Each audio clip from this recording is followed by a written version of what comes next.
నేను ఇవాళ ఇక్కడి నుంచి వేదిక మీద నుంచి చిల్లర మాటలు మాట్లాడి చిచోరగా తిరిగే నాయకులమని చెప్పుకునే వాళ్ళని సూటిగా అడుగుతున్నా. 10 సంవత్సరాలు నువ్వు నోటిఫికేషన్లు ఇస్తే నియామక పత్రాలు చేపట్టలేదు కదా. సంవత్సరం తిరిగే లోపల 70,000 ఉద్యోగాలు మేమెట్లా చేపట్టినాము? 15 సంవత్సరాలు గ్రూప్ 1 నియామక పత్రాలు నువ్వు అందించకపోతే పరీక్షలు పెట్టి ప్రశ్నాపత్రాలు బజార్లో నువ్వు కోట్ల రూపాయలకు అమ్ముకొని నువ్వు వేల కోట్ల రూపాయలకు పడగకెత్తితే మీ తండ్రి గారు ఎర్రవల్లిలో 1000 ఎకరాల ఫామ్ హౌస్ కట్టుకుంటాడు, నువ్వు జన్వాడలో 100 ఎకరాల ఫామ్ హౌస్ కట్టుకుంటావు. నీ బావ హరీష్ రావు మోయినాబాద్లో 50 ఎకరాల ఫామ్ హౌస్ కట్టుకుంటాడు. నీ చెల్లెలు కవితమ్మ శంకర్పల్లిలో 25 ఎకరాల ఫామ్ హౌస్ కట్టుకుంటారు. తెలంగాణ రాష్ట్రం మాత్రం 8,11,000 కోట్ల రూపాయల అప్పులో మునిగిపోతుంది. మీకు టీవీలు వచ్చినాయి, మీకు పేపర్లు వచ్చినాయి, 1000 కోట్ల వ్యాపారాలు వచ్చినాయి.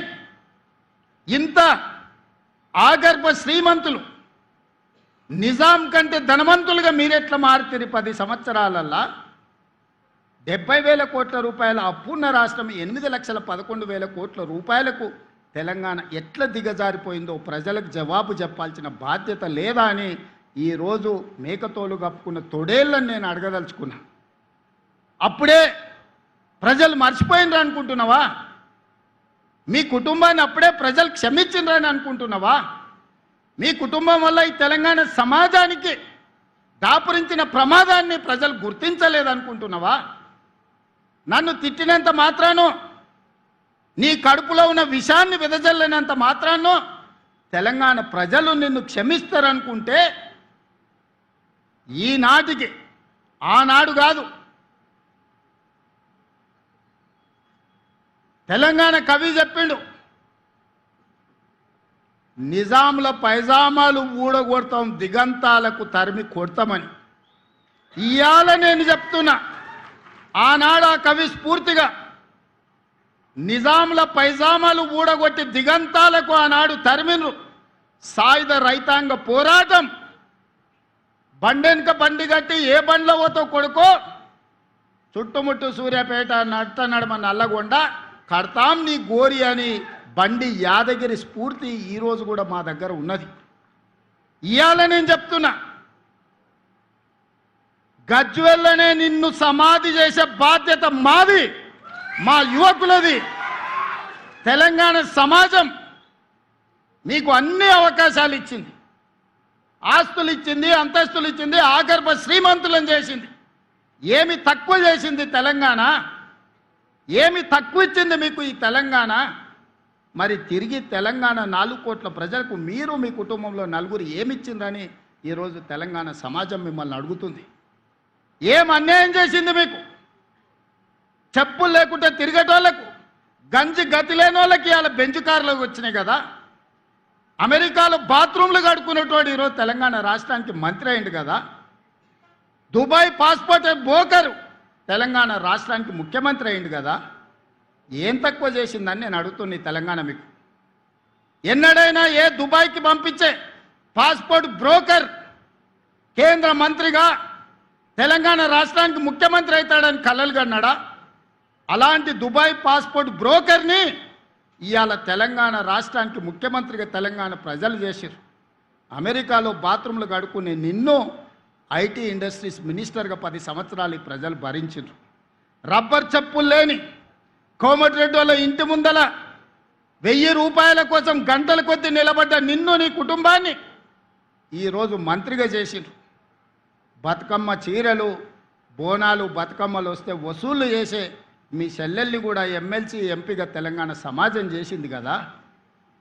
చివరికి సారాలో సోడా పోసే ఆయన సడ్డకుని కొడుకుని కూడా రాజ్యసభ సభ్యులను చేసింది కదా.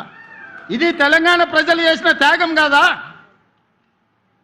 ప్రాణాలు ఇవ్వడమే కాదు, ఆత్మ బలిదానాలు చేసుకోవడమే కాదు, మీకు ఇంత ఐశ్వర్యాన్ని, అంతస్తులను అందించిన తెలంగాణకు మీరు చేసిన ద్రోహం ఏందో తెలంగాణ సమాజం మర్చిపోయిందని మీరు అనుకుంటున్నారా?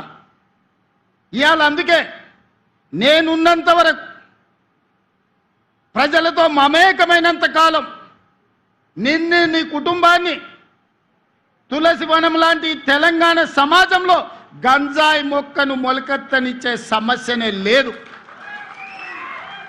అందుకే మా స్ఫూర్తి అందశ్రీ, మా స్ఫూర్తి గద్దరన్న, మా స్ఫూర్తి సోనియా గాంధీ. మరి నీ స్ఫూర్తి ఎవరని అడుగుతున్నా? నిజామా? కాసిం రిజ్వీనా? ఈడీ అమీనా? ఎవడు నీ స్ఫూర్తి? ఏ జాతి నీది? నీ జాతేంది? నీ నీతేంది? నీకు మాకు పోలికేంది?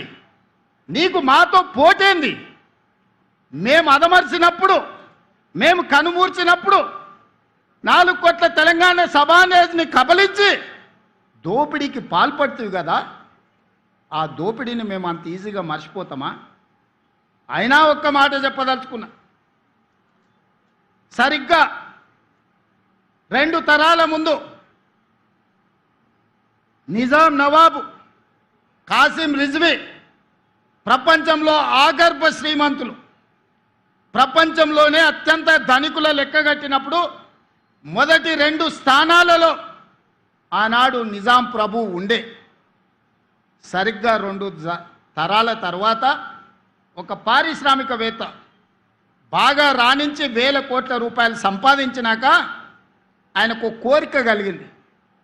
అరే, ప్రపంచంలోనే శ్రీమంతుడైన నిజాం కుటుంబాన్ని కలుద్దాం, ఎవరున్నారు ఆ కుటుంబం అని ఎతికిండు. కలుద్దామని ప్రయత్నం చేసిండు. కకావికలం అయిపోయి చెట్టుకొకడు పుట్టకొకడు దేశానికొకడు దిక్కులేని పరిస్థితి నిజాం కుటుంబానికే పట్టింది. నీ కుటుంబం ఎంత? ఈకలోది తోకలోది. ఇవాళ నువ్వు అనుకుంటున్నామేమో చాలా ఉన్నాయని. ఏది ఉండదు బిడ్డ, బిచ్చమెత్తుకొని బతకాల్సి వస్తుంది. తెలంగాణ సమాజం గమనిస్తుంది. ప్రపంచానికి ఆగర్భ శ్రీమంతుడైన నిజాము 3వ తరం వచ్చే లోపల చూద్దామంటే కూడా దొరకని పరిస్థితి ఈ ప్రాంతంలో ఉత్పన్నమైంది. నువ్వెంత? నీ బిషాత్ ఎంత? నీ జాతి ఎంత? నీ జాతి ఈ ప్రజా పరిపాలన మీద శాపనార్థాలు పెడుతుందా? చర్చకు రమ్మంటే చేత కాదు, అసెంబ్లీకి రమ్మంటే ఇంట్లో వండుకుంటాం. ఇంట్లో వండుకొని వెనకంగా కుట్రలు కుతంత్రాలు. తెలంగాణ సమాజం ఎడ్డిదో గుడ్డిదో కాదు. తెలంగాణ సమాజం చైతన్యవంతమైంది. అదే సమయంలో తెలంగాణ సమాజం సంయమనంతో వ్యవహరిస్తుంది. 220 సంవత్సరాలు పరిపాలించిన నిజామును కూడా సాయుధ రైతాంగ పోరాటం ద్వారా మట్టి గరిపించి ఈ నేలలోనే కలిపేసి తెలంగాణ చైతన్యాన్ని ప్రదర్శించింది. నువ్వెంత? నువ్వు 10 ఏళ్ళు ముఖ్యమంత్రిగా ఉంటే నిజాం కంటే గొప్పని అయిపోయినాయని విర్రవిగితే ఈ తెలంగాణ సమాజం ఊరుకుంటుందా? ఈ తెలంగాణ సమాజం నిన్ను క్షమిస్తుందని నువ్వు అనుకుంటున్నావా? అందుకే మిత్రులారా, ఈనాడు అందశ్రీ అనేవాడు ఆధిపత్యం తెలంగాణ మీద ప్రదర్శించాలనుకున్నప్పుడు, ఈ తెలంగాణని ఆక్రమించుకొని ఈ తెలంగాణను దోసుకోవాలనుకున్నప్పుడు ఏ తరమైన అందశ్రీ మళ్ళీ పుడతాడు. ఆ అందశ్రీ స్ఫూర్తి మన గుండెల్లో ఉంటుంది. ఎవడు ఈ తెలంగాణను చెరబట్టలేడు. ఎవడు శాశ్వతంగా ఈ తెలంగాణను దోచుకున్నని వికటట్టహాసం చెయ్యలేడు. అప్పుడు అందశ్రీ తప్పకుండా వస్తాడు, పాటై వస్తాడు, తెలంగాణ సమాజాన్ని చైతన్యం చేస్తాడు. ఒక స్ఫూర్తి ప్రదాతగా అందశ్రీ ఉంటాడు. అందశ్రీ స్ఫూర్తి మా ప్రభుత్వం